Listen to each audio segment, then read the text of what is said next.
Hi everyone, it's me again, Titser Jay, and welcome to another episode of Learning.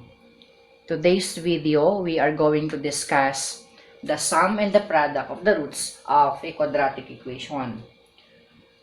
So para makuha yung sum and product of the roots of a quadratic equation, meron tayong formula. But before that, kung bago ka pa lang sa channel ko, don't forget to like and share. And subscribe mo na rin para updated ka sa mga video lessons na i-upload ko. So in getting the sum of the roots of a quadratic equation, meron tayong formula. That is x sub 1 and x sub 2. Or x sub 1 plus x sub 2. Ito yung x sub 1 tsaka x sub 2 natin, ito yung roots natin. Is equal to negative b over a. Again, para makuha natin yung sum of the roots of a quadratic equation, ito yung formula, negative b over a. And for the product of the roots of a quadratic equation, this is the formula, x sub 1 times x sub 2 is equal to c over a. So, ito yung formula natin, c over a. So, kahit hindi natin isolve yung ating quadratic equation, okay, kahit hindi natin isolve yan using factoring, completing or quadratic formula, makukuha natin yung sum and product of the roots because of this formula. Okay, let's have this first example. Find the sum and the product of the roots of the equation x squared plus 5x plus 4 is equal to 0. So again, ang hahanapin natin is yung sum and product of the roots of this equation. So again, kahit hindi natin kailangan i-solve itong quadratic equation na ito, using any method in solving quadratic equation, we are going to use the formula in getting the sum and the product. So yung sum muna yung kukunin natin, sum of the roots. So that is x sub 1 plus x sub 2 is equal to negative b over a. So ito yung formula natin. And of course, identify natin yung value ng a, b at saka c dito. Ang a natin dito ay a is equal to 1.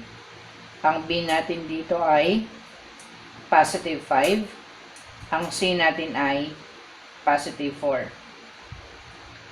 So, substituting the value of a and b here, so this is negative, times ang value ng b is 5, all over ang value ng a is 1. So, this is negative 5 times, negative times 5, that is negative 5, divided by 1. Or negative 5 divided by 1, this is equal to 5. So, the sum of the roots of this equation is equal to 5. Next, yung product of the roots, so that is x sub 1 times x sub 2 is equal to c over a. So, substituting the value of a and c, ang c natin is 4, and then ang value ng a is 1. So, that is 4 divided by 1, that is equal to 4. So, the product of the roots of this equation is 4. Ito naman po yung sum. Okay, let's have example number 2. Find the sum and the product of the roots of the equation 2x squared minus 5x plus 3 is equal to 0. So, this equation or this quadratic equation is in standard form. Okay, so ang hanapin natin is yung sum and product of the roots of the quadratic equation. So, ang gagawin muna natin, identify muna natin yung values ng a, b, and c. Ang value ng a is 2. Ang value ng b ay negative 5. And ang value ng c is positive 3. So, again, we are going to solve the sum of the roots of this equation. So, x sub 1 plus x sub 2 is equal to negative b over a. Ito yung formula natin. Then, substitute natin yung value ng b and a. So, negative. Ang value ng b natin is negative 5. Divided by, ang value ng a is equal to 2. And then, negative times negative 5, that is positive 5. all over 2.